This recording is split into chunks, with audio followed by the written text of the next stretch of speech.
All right, guys. Well, I got to be honest with you.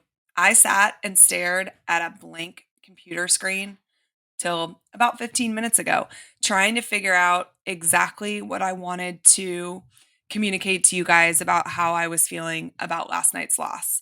And I do want to warn you, I'm sick, so I sound terrible, but I felt like this was an important thing to recap. Saturday night in the swamp wasn't supposed to look like this. 90,000 of us packed into Ben Hill Griffin Stadium, ready to celebrate, another step forward for the Florida football program. Instead, we were frustrated, stunned, and here we are looking for answers after an 18-16 loss to USF. This is a game where Florida was over a 17-point favorite. This wasn't just a loss on the scoreboard. It was a test of discipline, composure, and leadership. And on too many levels, the Gators came up short. So, what I'm going to do is go over, like I always do every Sunday, the good, the bad, and the ugly. And we're going to figure out where we go from here. Let's start with the good. There were some positives. Kicker Trey Smack was 3 for 3 on field goals. I think we saw changes that were put in place from week 1 to week 2. He got better. That unit got better. Punter Tommy Doman flipped the field with a booming 63-yard punt. VB3 gave the Gators life with a 40-yard punt return. I think that was one of the few momentum shifting plays in Florida's favor.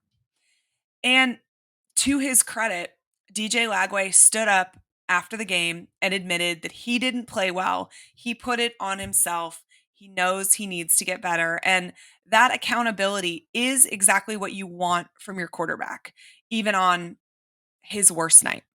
So there were flashes. There are pieces to build on, but flashes aren't enough in the SEC. Let's talk about the bad. The list here is a lot longer. On offense, Florida didn't find the end zone until the 12-minute mark of the fourth quarter against a group of 5 defense. Now, I know what some of you are thinking, right? We had 2 different touchdowns called back. I get it. And I'm not saying I thought officiating was fantastic, but what I am saying is in year 4 of a coaching regime, there is zero chance that you should be relying on a touchdown not being called back against a group of 5 school. You just shouldn't. It shouldn't matter. Florida should have been able to have 2 touchdowns negated and still not have the outcome of the game in jeopardy. There were too many drives stalled, too many missed throws, and too many points left on the field. Wide receivers were wide open and missed. That drop touchdown on the opening drive set the tone. And I talked about those touchdowns that were wiped away because of penalties, but let's talk about the penalty. One on an offensive lineman, another on a tight end. This team was not disciplined at all. Last week, I made a big deal about talking about the fact that Florida had not a single penalty against LIU. I lauded the fact that with as many young guys rotating in and out, that was an incredibly impressive accomplishment. It's an impressive accomplishment no matter what, but when you're playing that many more players, it's a really, really could have set the tone for the season. This was inexcusable. Too many penalties. And defensively, the Gators had breakdowns at the worst possible moment. I spent the summer telling you how Florida's defense was going to continue to build on what we saw the end of last season. I thought this front 7 was going to be a force. Okay, guys, before we go on, and maybe this is going to cheer some of you guys up a little bit. The NFL season starts today. My family has a fantasy football league within Sleeper. I have been religiously checking my lineup. You can do so much more than just fantasy football on this app, though. Hopefully, you made some money this past weekend from that more or less game that we played with Will. But they also have one of the best scoring update interfaces that exists. And you can use my code. It's PEEK, PEEK, for a 100% deposit match up to $100. So let's make some money this season. Terms and conditions do apply, so make sure you see Sleeper's terms of use for details. But this app is so fun. It can do so many things. So sign up and join me right now. A busted coverage between Jijon Johnson and Sharif Denson turned into a 66-yard touchdown for USF. And when Florida needed one last stop, the defense couldn't deliver. They allowed an 87-yard drive that ended in that game-winning field goal. Chip shot. All the defense needed to do was hold them. This is a defense that the stars don't even compare to what USF has on their defensive roster. It should not have been a monumental ask to not allow them to drive 87 yards in 2 minutes on you. And honestly, coaching decisions compounded all of it. Napier's clock management late in the fourth quarter, I'm sure, had you scratching your head. It had me scratching my head.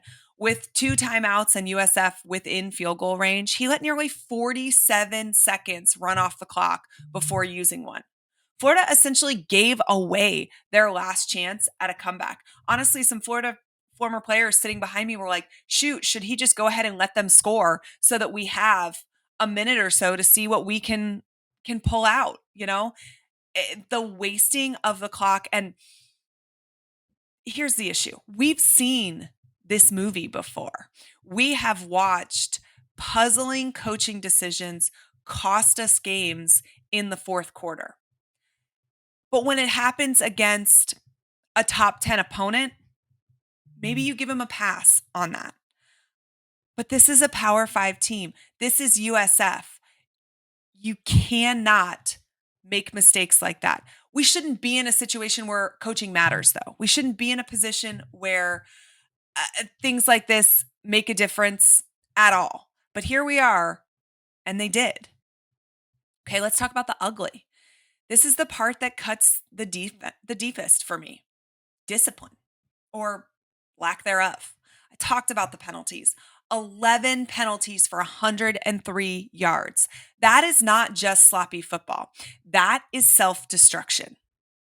The most egregious moment was a spitting penalty in the fourth quarter. And Coach Napier in his press conference himself called it unacceptable. And he's right. But that was the moment that symbolized this game. A player putting himself before the team, compromising everything that the game is about.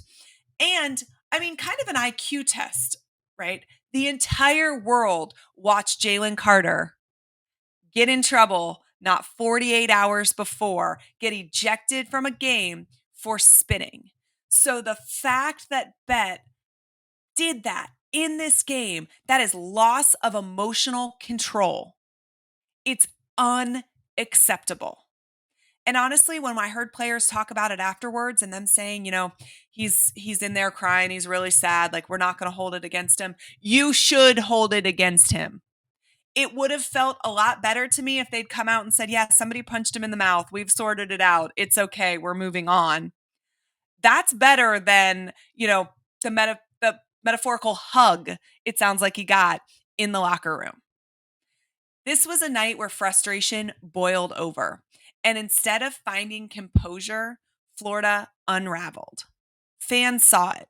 They didn't hold back. If you were in the stadium like I was, you heard the chants to fire Napier. That was everywhere. As I was walking out of the stadium, I got not 2 blocks away. There were already houses with sheets hanging out front with messages about firing Napier. Those are some very quick artists in Gainesville, but that tells you everything you need to know about the mood in the swamp and in the city. So where do we go from here? Here's the truth. Napier is 20-20 in 40 games at Florida, a 500 record after 4 seasons. Several of those wins have come against teams like UCF, USF, Tulane, and Charlotte. That makes him 13-19 against actual Power 4 opponents. This was another winnable non-conference game that Florida lost. And the schedule only gets harder. LSU and Miami are looming. We head to Baton Rouge 6 days from today. So, where do the Gators go from here? This is a hard one. First, discipline has to come from within. Devin Moore said it best during the press conference. He said, it shouldn't be the coaches that have to address it. It should come from your brothers. This team has to police itself. The players have to decide that enough is enough. And second, leadership has to rise.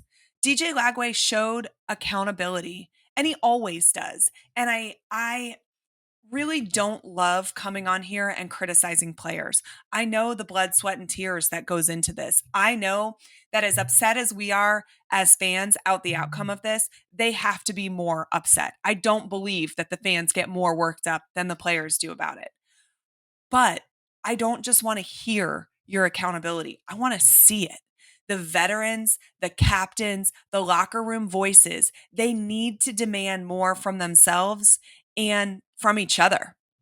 And third, Napier needs to find answers fast.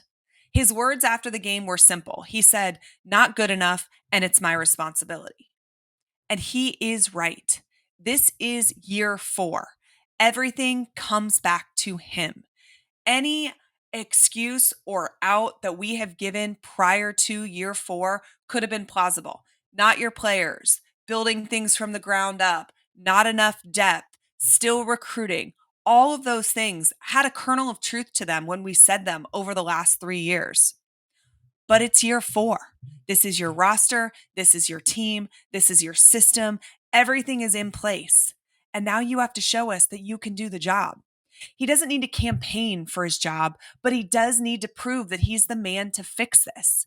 And not just with words, but with actual results. Saturday night was a gut punch. It was frustrating, it was embarrassing, and it was flat out unacceptable for Florida football. But moments like this are a crossroads. You can either splinter or you come together. And Napier addressed that in his press conference. He said, this group, they won't splinter. There's too much good in that room. For the sake of the program, for the sake of Gator Nation, I hope he's right because this fan base deserves better. This university deserves better. And these players who are talented young men, they deserve a standard worthy of wearing the orange and blue. So the question now is not what the heck happened on Saturday night. We all saw it. The question now is what happens next? Florida is running into a buzzsaw. They play LSU, they play Miami, they get a week off, they play Texas, and then they play Texas A&M. Will this be the spark that finally wakes this team up? Will they be able to go on the road against a much tougher opponent than USF? Will they be able to go to South Florida and avenge a loss that was embarrassing last year? And then will they be able to come home against one of the best teams in the country? That is a huge ask after what we saw on Saturday night. But that is what this team is going to need to do to not lose this fan base. It's a huge ask. And it starts Saturday, Baton Rouge, LSU. Can they do that? I don't know. But I will tell you, if there is one thing that Coach Napier does well, it's keep the locker room.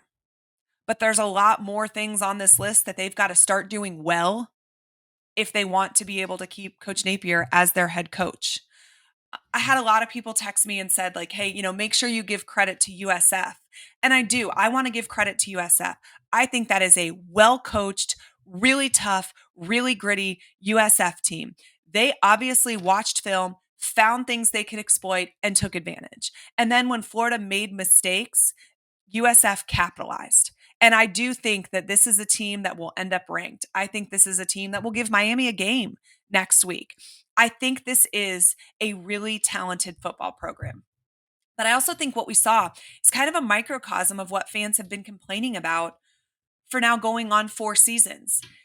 This is a team that on paper is far less talented from Florida. There's nobody playing for USF that Florida strongly wanted to play on their roster. This is a coach in year 2. This is a program with far less resources and NIL money than Florida has. And somehow, this coaching staff, 2 weeks into year two, was able to look like a more competent program in the swamp against the Florida Gators. And I think that's the problem. The resources are here. The talent is here. The access is here. The NIL money is here. What are we going to do with it? Now, if Florida figures out a way to win 4 or 5 of the next 5 games, we're going to sit here and have a totally different conversation. But after losing to USF, if we're being honest with ourselves, it's really difficult to look at the rest of the schedule and figure out where you're going to find wins if the product we put on the field on Saturday is the product we're going to put on the field for Saturdays to come. Even Ole Miss got a game from Kentucky. Mississippi State upset Arizona State. Florida State beat an Alabama team and looks so much better than last year. Where are the wins going to come from if you can't take care of business against USF? We're going to need to figure this out. It is gut check time. This week is incredibly important for inside this program. We need to see if we can find answers and fast. I want to know what you guys think in the comments. What is this one thing that we could change within this week that might produce a different outcome on Saturday night? I think LSU is a good, not great team, and Florida has the men to compete with them. Can we get the game plan to put our guys in the position to be successful? Can we make disciplined decisions and execute when we're on the field? Starts Saturday. Let me know what you think down in the comments. Make sure you are subscribed to the channel for all the content we'll be having this week. And as always, go Gators.